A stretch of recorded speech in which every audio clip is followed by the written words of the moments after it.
কেউ আমাদের দাড়ি নিয়ে নাড়াচাড়া করেছে, আমরা কারোর পৈতে নিয়ে নাড়াচাড়া করেছি, কোরআনের বিরুদ্ধে বলেছে, আমরা গীতা রামায়ণ মহাভারতের বিরুদ্ধে বলেছি।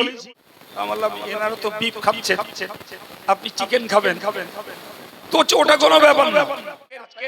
আজকে জামিয়াতে একজন ভদ্রলোক এসেছেন, ভদ্রলোকের সঙ্গে আমার কোনোদিন পরিচয় নেই, আমি জানিও না। তো আমার একটা ইমানদার মুসলিম ভক্ত ভাই তার সঙ্গে করিয়ে এসেছে, তা আমাকে পরিচয় দিলেন। ভদ্রলোক একজন হিন্দু। তো তিনি বলছেন, বলে আমি জামিয়ার কথা দাদার কাছ থেকে অনেকদিন শুনেছি, তো আমার মন চায় যে একটু আপনাদের প্রতিষ্ঠানটা দেখবো। তা আমি মনে মনে বলছি যে ইনি দেখি কি করবেন। যাই হোক, ইনি দেখতে চেয়েছেন,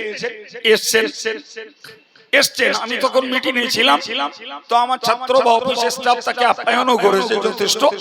আমি মিটিং সেরে এলাম, তিনি কি খুশি। আমাকে প্রথম বললেন যে আপনি মানুষের জন্য এত কিছু করছেন দেখে আমি আপ্লুত, আমি অত্যন্ত খুশি। জি, তো অনেক কথা, আমি যেটুকু কথা ছোট্ট করে বলতে চাইছি। তো আমি আমার এই সঙ্গী মুসলিম ভাইটাকে জিজ্ঞেস করলাম যে ওনার জন্য আমি কি খাবার ব্যবস্থা করতে পারি, কি করতে পারি।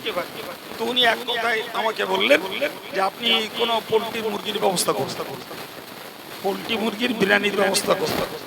তো আমি পোলট্রি মুরগি বিরিয়ানি কিনলাম, কিনে যেখানে মুসলিম ভাইদের খেতে দিয়েছি, তাই বললাম দাদা আপনি কোথায় খাবেন, আপনি কোথায় বসে খাবেন। বলে কেন, আমি বসে বসে খাবো। বললাম এনারা তো বিফ খাচ্ছেন, আপনি চিকেন খাবেন, তো ওটা কোনো ব্যাপার না। তারা তাদের পাত্রে খাবে, আমি আমার পাত্রে খাবো, তাতে কি যায় আসে। কথা বুঝতে পারলেন না? তাই বললাম শুনুন, হয়তো আপনার দিক দিয়ে কিছু যায় আসে না, কিন্তু আমি চাইছি না আপনার ধর্মীয় ভাবাবেগে কোনো আঘাত করতে। আমি আলাদা একটা জায়গায় ওনার চেয়ার টেবিল দিলাম, তিনি খেলেন, খেয়ে এসে বললেন দাদা আমি আপনার ব্যবহারে, আপনার আপ্যায়নে আমি এত সন্তুষ্ট যে আমি আপনাকে বোঝাতে পারবো না যে আমরা আমাদের কালচারাল কোনো ফাংশনে যাই, সেখানে খাওয়া পাই, আপ্যায়িত হই, সবই ঠিক, কিন্তু আপনারা যে আন্তরিকতার সঙ্গে আমাকে বরণ করে নিয়ে আমাকে যে সেবা দিলেন, আমি এ কথা কখনো ভুলতে পারবো না। তবে আপনাদের ইয়ারলি ফাংশন কবে? আমি বললাম 14, 15, 16 ফেব্রুয়ারি। বলছে আমি আবার আসবো, আমি আবার আসবো। আমি তাকে বললাম আপনি আবার আসুন, আমার শত ব্যস্ততার ভিতর থেকেও আমি আপনাকে আবার সেপারেট ভাবে আপনাকে আতিথ্য আপ্যায়ন করব। কি বুঝলেন? আমি আপনাকে বোঝাতে চাইছি, উপলব্ধি করবার কথা। ভাই মনটাকে ঠিক করতে পারলে সবাই মানুষ, মনটাকে ঠিক করতে হবে। যে মন ঠিক করতে পারলে সবাই মানুষ। আপনি আপনার ধর্ম আচরণ করবেন, আমি আমার ধর্ম আচরণ করব, এটাই সমন্বয়। আমি আপনার উপরে ছবল মারবো না, আপনি আমার উপরে ছবল মারবেন না, তবেই তো ভারতবর্ষের বিচিত্রের মাঝে মেলবন্ধন বজায় থাকবে। ভাই সত্যি কথা বলতে কি আমি ব্যর্থহীন ভাষায় বলেই ফেলছি, ভাই ব্যর্থহীন ভাষায় বলেই ফেলছি। আচ্ছা, যারাই উস্কানিমূলক কথাগুলো বলে আর লেখে, আমরা কি বোবা না নুলো? কি মনে হয় আপনাদের? আমরা কি বোবা? আমাদের ভাষা নেই? আমার কি নুলো? আমরা কি লিখতে জানি না? কথা বলেন, কথা বলেন। তাহলে কিছু অপরিণামদর্শী, দেশের শত্রু, মানবতার শত্রু, ভারতবর্ষের নাগরিকত্বের শত্রু যারা বিষাক্ত কথা বলে একটা সম্প্রদায়কে কোণঠাসা করার নামে গোটা ভারতবাসীর শত্রুতা করছে। আচ্ছা বলুন তো, আমরা আমাদের কলম চালিয়ে আর আমাদের ক্ষুরধার বক্তৃতার ভিতর দিয়ে যদি পাল্টা প্রতিক্রিয়া দেখাতাম, না পারি না মনে করেন? কথা বলেন না কেন? পারি না, পারি না। দেখিয়েছি কোনদিন কেউ আমাদের গালি দিয়েছে, পাল্টা গালি দিয়েছি? কেউ কোরআনের বিরুদ্ধে বলেছে, আমরা গীতা, রামায়ণ, মহাভারতের বিরুদ্ধে বলেছি। বলেন বলেন ভাই, কেউ আমাদের দাড়ি নিয়ে নাড়াচাড়া করেছে, আমরা কারোর পৈতে নিয়ে নাড়াচাড়া করেছি? কেউ কেউ কবর দেওয়াকে নিয়ে যদি টিকা টিপ্পনি কাটে, পাল্টা আমরা শ্মশান নিয়ে কোনোদিন কথা বলেছি? নেভার। একটা বাক্য দেখাতে পারবেন না যে ওই অপরিণামদর্শী ভারতবর্ষের শত্রু, ভারতবর্ষের সর্বধর্মের মানুষের জাত শত্রু যারা, জি এদের পাল্টা যদি আমরা কথা বলতাম আর আমরা যদি আমাদের কলম চালাতাম, নিশ্চিত ভারতবর্ষের বহু বহু জায়গায় অশান্তির আগুন জ্বলে উঠত। কিন্তু আমরা বুঝি যে অশান্তি পাতানোটা মনুষ্যত্বের কাজ না, সাম্প্রদায়িকতার গুড় লাগানোটা মনুষ্যত্বের কাজ না। একটা ধর্মের বিরুদ্ধে বিশুদ্ধার করে দিয়ে এতে নিজের পাণ্ডিত্য, নিজের দলীয় শক্তি এবং নিজের হীনমন্যতা দেখানো হয়, আর কিচ্ছু লাভ হয় না। কথা বলে জি, আমরা আমাদের জাতিকে, মুসলিম ভাইদেরকে হাতে না ধরে পায়ে ধরে বলি, হাতে না ধরে পায়ে ধরে বলি যে আপনারা কখনোই কারুর কথায় উত্তেজিত হবেন না, কারুর কথায় উত্তেজিত আপনারা হবেন না। যে আমরা কোনদিনের তরেও এ কাজ করিনি যে পাল্টা কাউকে গালি দেবো, পাল্টা কারোর বিরুদ্ধে কিছু লিখবো, এ কাজ আমরা কখনো করি না। বলেছি প্রিয় ভাইরা আমার, ফলে মনে রাখতে হবে যে এক পক্ষ যদি কেউ XYZ দু চারজন যদি কোনো অশান্তি ঘটাতে চায়, তাহলে আমরা উত্তেজিত হব না, আমরা নরম হলে আর একদল শান্ত হবে। পাল্টা যদি উভয় পক্ষ গরম হয়, তখন পরিস্থিতিটা আরো উলঙ্গ, নগ্ন এবং পরিস্থিতিটা উত্তপ্ত তৈরি হবে। ঠিক না বল? জি। সুতরাং আমি আমার সর্বধর্মের সমন্বয় সকল ভাইকে বলবো, আল্লাহর রাস্তায় আপনারা কেউ কারুর উস্কানিতে উত্তেজিত হতে যাবেন না। যে যাই বলছে তাকে বলতে দেন এবং ধৈর্যের পরিচয় দেন, ধৈর্যের পরিচয় দেন। মনে রাখবেন আল্লাহর কোরআন বলেছে, লাতাসমাউন্না মিনাল্লাযীনা উতুল কিতাবা মিন ক্বাবলিকুম ওয়া মিনাল্লাযীনা আশরাকু আযান কাসীরা। জি, মহান আল্লাহ বলেন, তোমরা এমন একটা সময় আসবে যেদিন তোমরা বিভিন্ন লোকেদের কাছ থেকে অনেক কষ্টমূলক, ব্যথামূলক অনেক কথা তোমরা শুনতে পাবে। বাবু সত্যি করে বলুন তো, আজকের কিছু লোকের দ্বারা আমরা ব্যথামূলক, কষ্টমূলক কথা শুনতে পাই না? এই জোরে বলেন, আমরা যথেষ্ট কষ্টমূলক কথা শুনতে পাই, কিন্তু তাদের পাল্টা আমরা কথা বলি না। আমার আল্লাহ বলেছেন যে তোমরা ধৈর্যের পরিচয় দাও। কে কষ্টমূলক কথা বলবে, কে তোমার ভাবাবেগে আঘাত করবে, কে তোমার প্রতি বিশুদ্ধার আর শত্রুতা করবে, তুমি ওটাকে ধৈর্য ধরো। মনে রাখো, আমি আল্লাহ তোমাদেরকে বলছি যে যদি তোমরা ধৈর্য ধরো, তাহলে এটাই হবে তোমার জীবনের মহৎ কাজ। সুবহানাল্লাহ। কি করতে হবে? ধৈর্য ধরতে হবে। ভাই, ধৈর্য ধরলে লাভ হবে, ধৈর্য না ধরলে লস। ধৈর্যই সফলতা, ধৈর্যের ভিতরেই রয়েছে জয়। ধৈর্য যে ধরে না সেই ব্যর্থ হয়, সেই ব্যর্থ হয়। সুতরাং ধৈর্য ধরা আমাদের কাজ। সম্মানিত ভাইরা আমার, আমি আপনাদেরকে বোঝাতে চাইছিলাম যে আবার বলছি, আমরা সর্বধর্মের সমন্বয়ের মধ্যেই জীবন যাপন করতে চাই এবং এজন্যই আমরা কোন সম্প্রদায়কে একটা বাক্য দ্বারাও আমরা কখনো বিদ্ধ করার অনুমতি ইসলামের পক্ষ থেকে পাইনি। পেয়েছি একটা বাক্য পাইনি।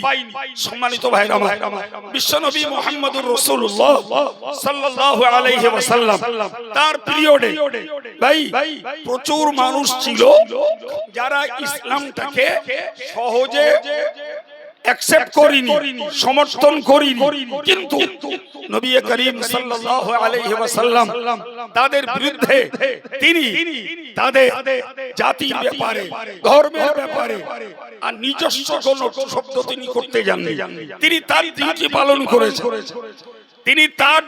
পালন করেছেন, কিন্তু অন্যদের ব্যাপারে তিনি কোন রকমের মারণমুখী ভূমিকা পালন করিনি। আপনি বলুন 13 বছর রাসূল করিম সাল্লাল্লাহু আলাইহি ওয়াসাল্লাম নির্যাতিত, অত্যাচারিত, লাঞ্ছিত, পদদলিত।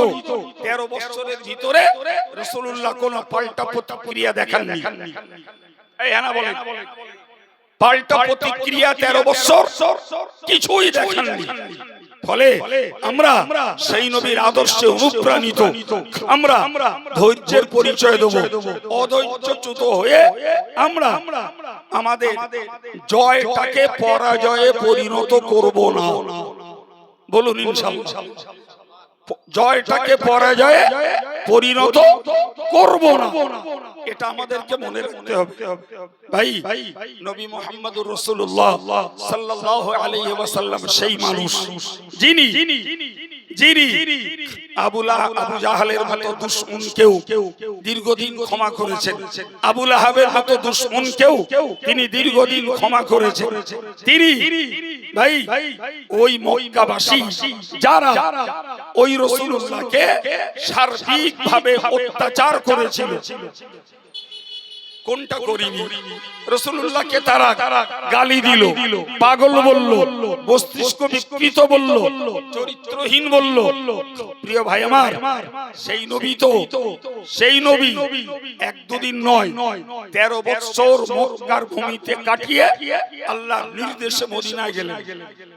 আবার সেই নবী যখন 8 বছরের মাথায় ফিরে এসে ওই মক্কাকে, কাবাকে আবার উদ্ধার করলেন, সেদিন তো ইচ্ছা করলে তিনি পূর্বদিনের গাল, পূর্বদিনের অত্যাচার, পূর্বদিনের বিষোদ্গার সব কিছুর প্রতিশোধ তিনি নিতে পারতেন।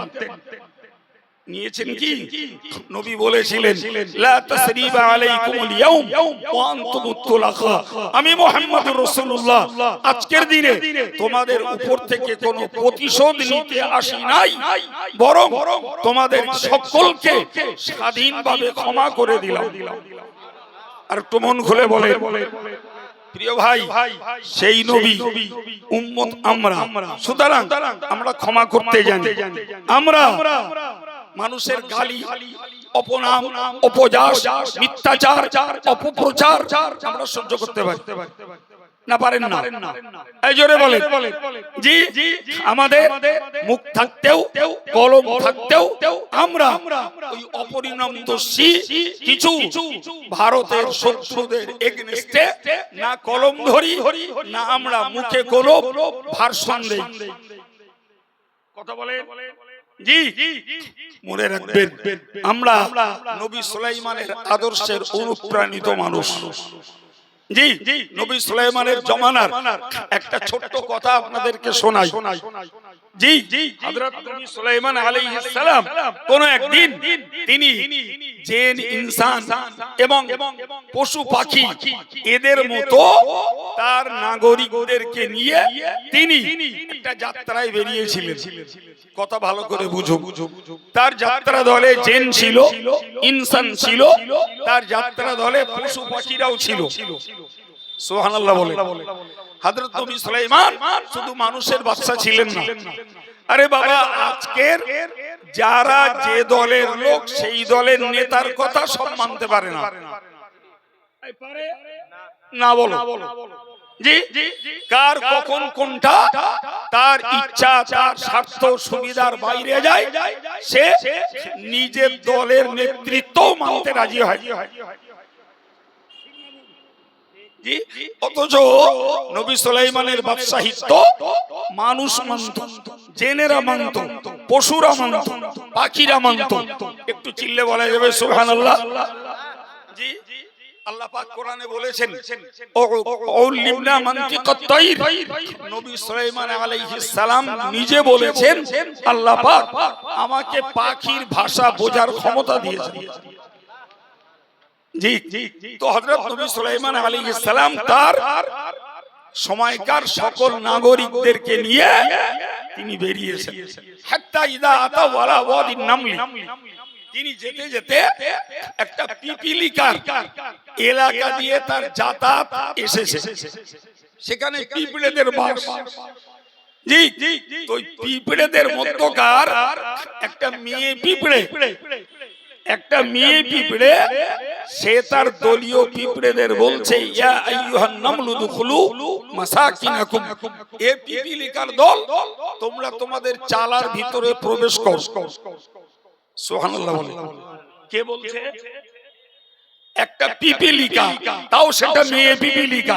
সে বলছে তার দলীয় অন্য পিপিলিকাদের যে তোমরা তোমাদের চালার ভিতরে প্রবেশ করো। কি বুঝলেন বলুন তো? পিঁপড়েগুলো কোন ধর্মের?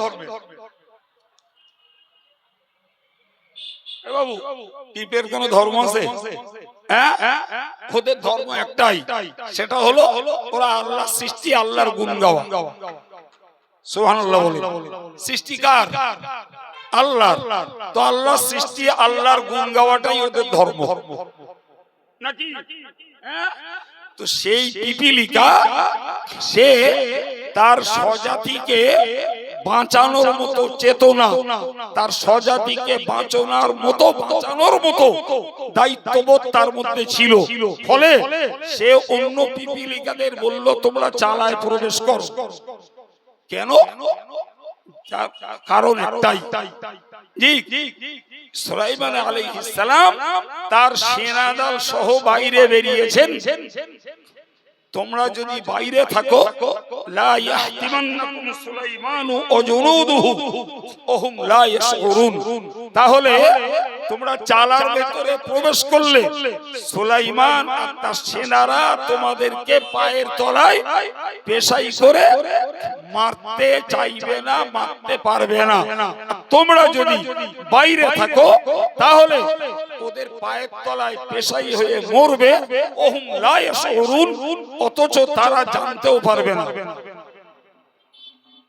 বাবা, পিঁপড়ে পাত তলায় বললে বোঝা যায়? আপনাকে কথাটা ভাবতে হবে, ভাবতে হবে যে পিঁপড়ে নিজে বাঁচতে চায়, তার জাতটাকে বাঁচাতে চায়। আজকের মানুষ যদি নিজে বাঁচতে চায় আর অন্যকে মারতে চায়, মানুষ যদি নিজে সুখী হতে চায় আর অন্যকে যদি দুঃখ দুর্দশায় আর কষ্টে রাখতে চায়, আজকে যদি মানুষ নিজে উন্নতি করতে চায় আর অন্যকে যদি দমিয়ে রাখতে চায়, ভাই এটা কি সত্যকারের মানবতা বোধ? কথা বলে। আল্লাহ সৃষ্টি জগতের একটা পিঁপড়ের যে চেতনা বোধ আছে, আজকে দ্ব্যর্থহীন ভাষায় আমি বলছি, দেশের কিছু ভাই দেশ বিরোধী, মানবতা বিরোধী শত্রু আছে, যে শত্রুগুলো তারা মানুষকে বাঁচতে দিতে চায় না। কথা বলে। মানুষকে তারা শান্তিতে থাকতে দিতে চায় না, মানুষকে তারা সম্প্রীতির সঙ্গে জীবন যাপন করতে দিতে তারা নারাজ। বাবু, তাহলে বলতে হয় একটি পিঁপড়ের ভিতরে তার জাতকে বাঁচানোর চেতনা আছে, অনুভূতি আছে। আমরা মানুষ যদি আমাদের এই চেতনাবোধ, এই অনুভূতি এবং মানুষের জন্য মানুষের জীবন উৎসর্গ, সময় উৎসর্গ যদি করবার মতো আমরা পরিস্থিতি তৈরি করতে না পারি, তাহলে আমাদের শিক্ষা, আমাদের সংস্কৃতি, আমাদের ভদ্রতা, এগুলি আজকে সব যেন খোলসে পরিণত হচ্ছে। কিসে? হযরত নবী সুলাইমান আলাইহিস সালাম ওই পিঁপড়ের কথা বুঝলেন, শুনতে পেলেন। ফাতাবাসসামা দাহিকাম মিন কওলিহা, তিনি হযরত সুলাইমান আলাইহিস সালাম পিঁপড়ের কথা শুনে হাসলেন। সুবহানাল্লাহ বলেন, আরেকটু জোরে বলেন।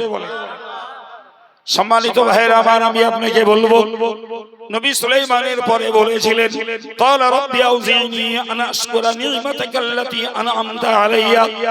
হে রব্বুল আলামিন, আল্লাহ আপনি আমাকে ক্ষমতা দিন। আল্লাহ আপনি আমায় যে গুণ দান করেছেন, পিঁপড়ের ভাষা বোঝার, পাখির ভাষা বোঝার যে ক্ষমতা দান করেছেন, জেন মানবের নেতৃত্ব দেওয়ার মতো যে ক্ষমতা দান করেছেন, আল্লাহ আপনি আমায় ক্ষমতা দিন, আমি যেন আপনার দেওয়া এই সম্মান, আপনার দেওয়া এই শক্তি, আপনার সেবায় দেওয়া এই গুণের প্রকৃত যেন কৃতজ্ঞতা প্রকাশ করতে পারি। আজকে দেশের শিক্ষিত বুদ্ধিজীবী এবং নেতৃস্থানীয় মানুষ যারা, এরা যদি ভাবতেন যে জনগণ আমাকে নেতা বানিয়েছে, জনগণ আমাকে সেবক বানিয়েছে, জনগণ আমাকে তাদের ভোটাধিকার প্রয়োগ করে আমাদেরকে রাজ ক্ষমতা হাতে তুলে দিয়েছে, এটি সন্দেহে জনগণের একটি সমর্থন এবং স্রষ্টার একটি দান। সুতরাং এর কৃতজ্ঞতা প্রকাশ করে জনসেবা করব, এর কৃতজ্ঞতা প্রকাশ করে মানুষকে সেবা দেব, এর কৃতজ্ঞতা প্রকাশ করে মানুষকে শোষণ মুক্ত করব, এর কৃতজ্ঞতা প্রকাশ করে মানুষে মানুষে মেলবন্ধন বজায় রাখব, এর কৃতজ্ঞতা প্রকাশ করে আমরা জনগণের জীবনকে উন্নত করার চেষ্টা করব, এর কৃতজ্ঞতা প্রকাশ করে আমরা মানুষকে নাগরিক হিসাবে ভালোবাসবো। নিশ্চিত তারা যেমন পেতেন জনগণের আশীর্বাদ আর দোয়া, তেমন পেতেন স্রষ্টার পক্ষ থেকে করুণার অনুগ্রহ। কথা বলো।